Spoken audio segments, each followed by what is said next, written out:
Welcome to the official TSS podcast, Keep It Simple, where we sit down every week to discuss anything and everything under the sun that has to do with personal finance.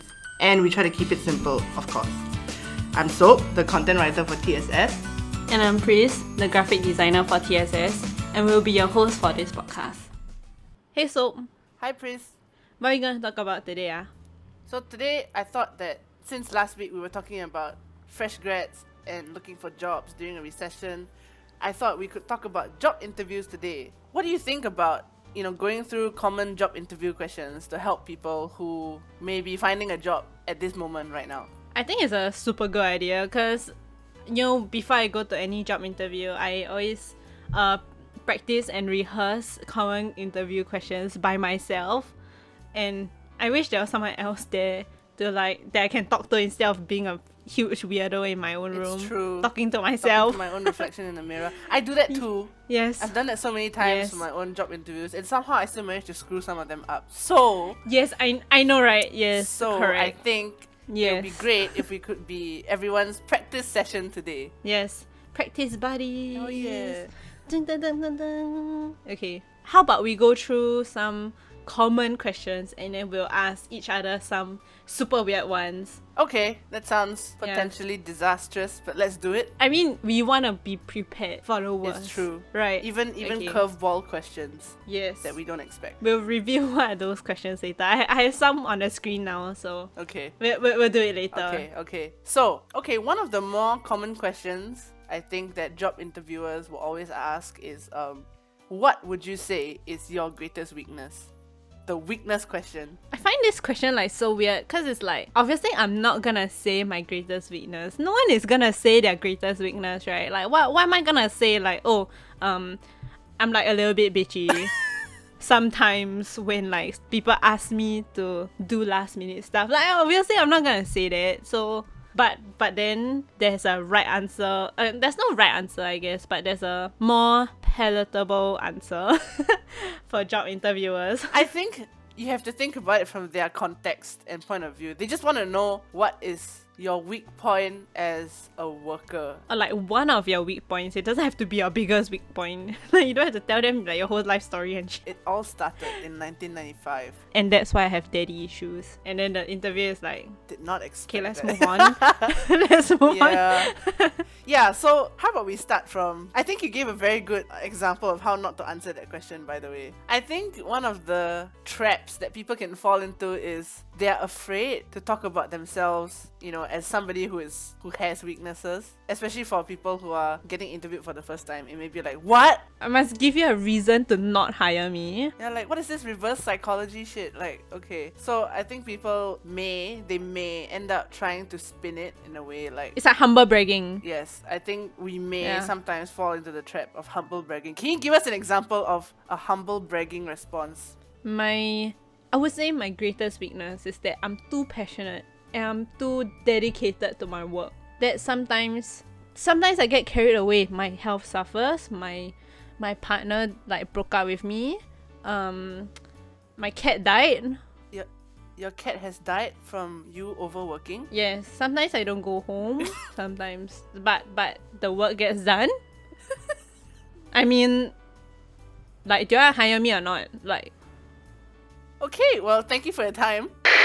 Okay, now let's do the right answer version. I have no weaknesses. Again, I will say we're doing the right answer version. Okay. So tell me about one of your weaknesses. Well, I used to have an issue with being too focused on the little things that don't really matter in the end.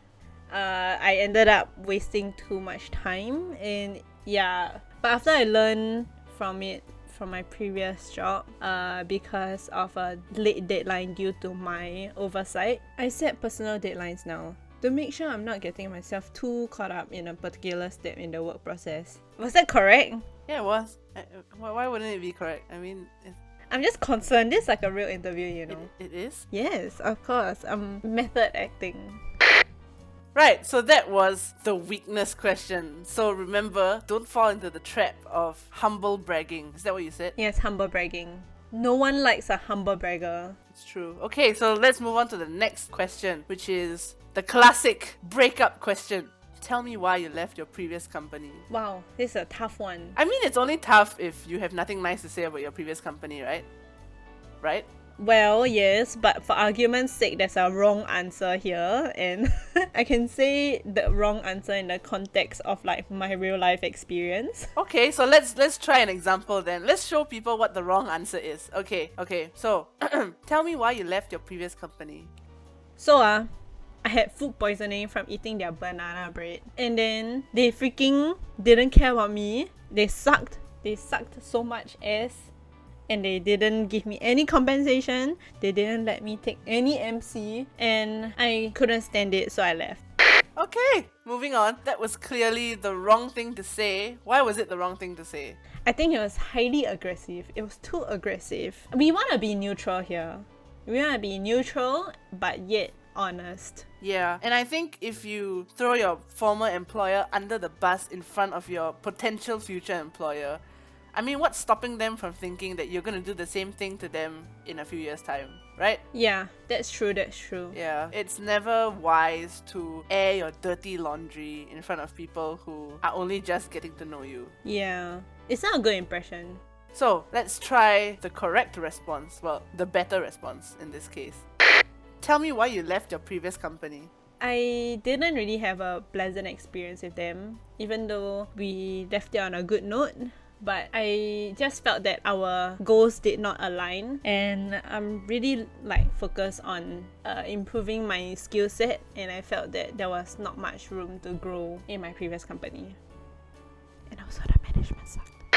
Yes, that was a much better answer because it didn't put Yes. anyone in a completely bad light. And it was still, I think, truthful, realistic, and you were being authentic. Yeah, you're kind of just hinting that you had some disagreements, but you could also handle it in a mature and controlled way, I guess. Yeah, I think that's important. It says a lot about your character.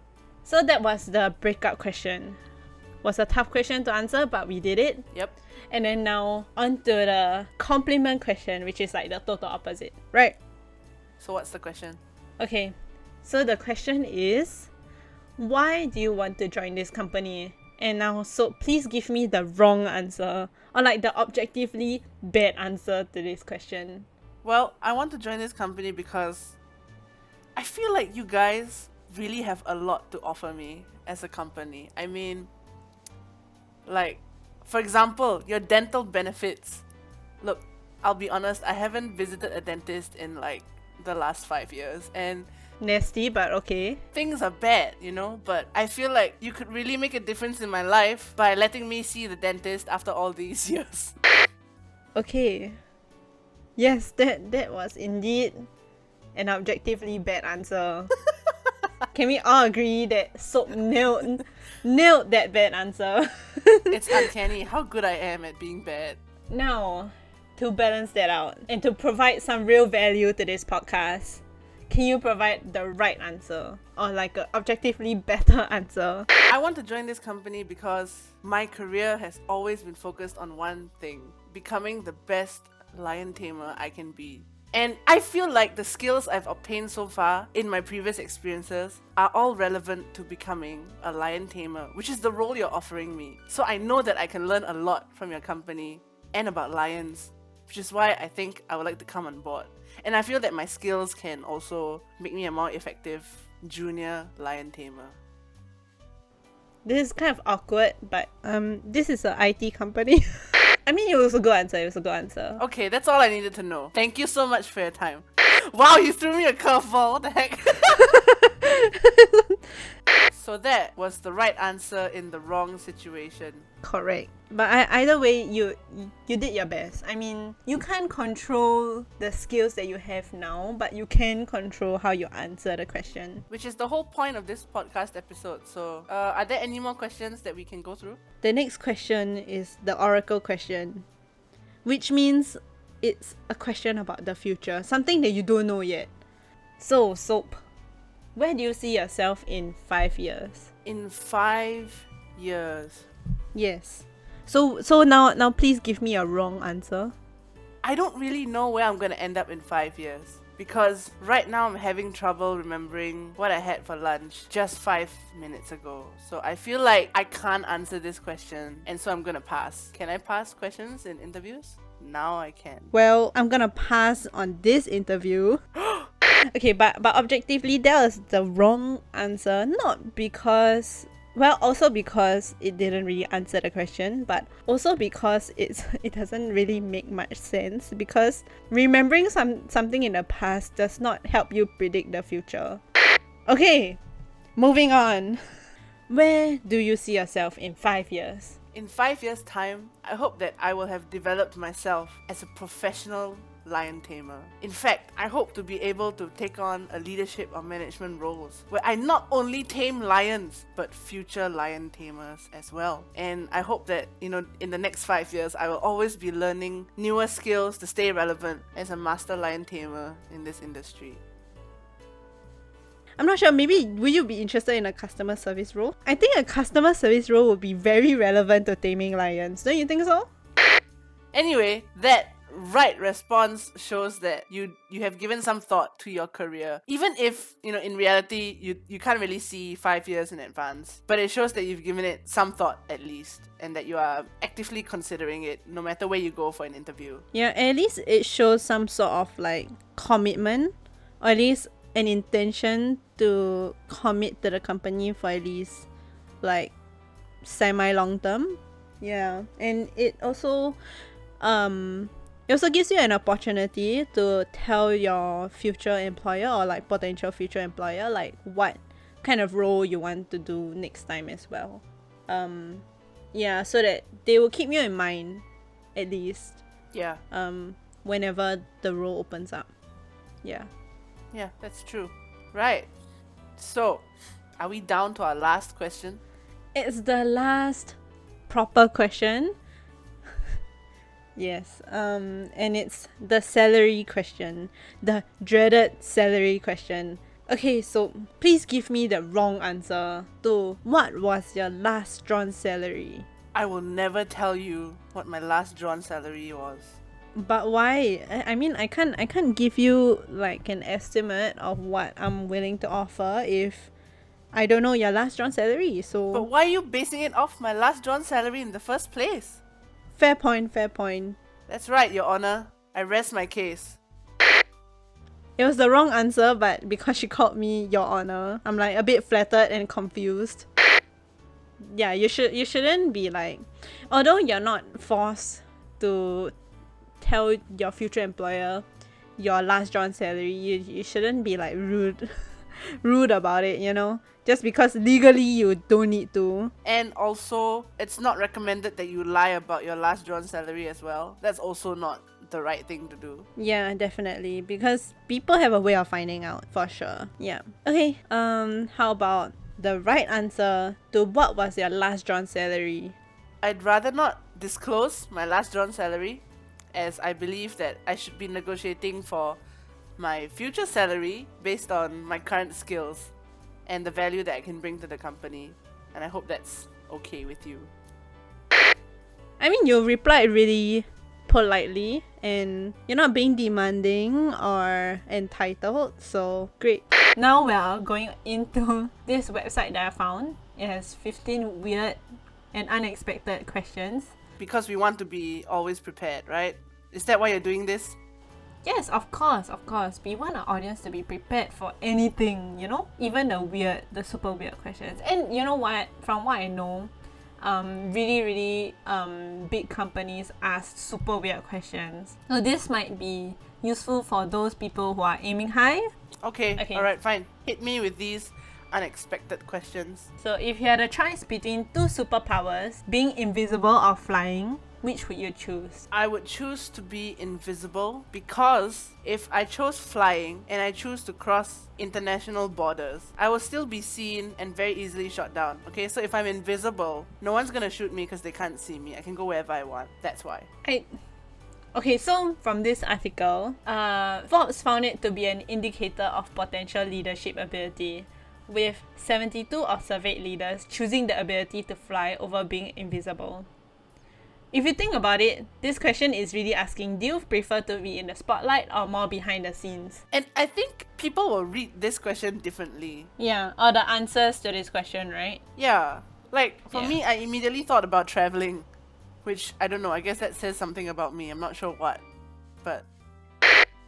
I hope it was helpful at least to go through some of these questions. So for those of you who don't have interviews lined up because of the recession, COVID, the economy is slowed down, you can look forward to the next episode where we're actually going to talk to HR professionals on some hiring myths to address your doubts and fears, which I think will be interesting and useful, right? Yep, like, I'm always wondering if I take up a part-time job now that's not relevant, will like HR discriminate against me for that? Will it be a minus point? Will it be a plus point? Yeah. So we're gonna debunk some myths Yep. in the next episode. That's a wrap on another episode of Keep It Simple. If you like what you hear, remember to leave us a review on Spotify, Google, and Apple Podcasts. Remember to also share this with your family and friends. Stay tuned for more episodes every week, and until then, Keep it simple. Bye!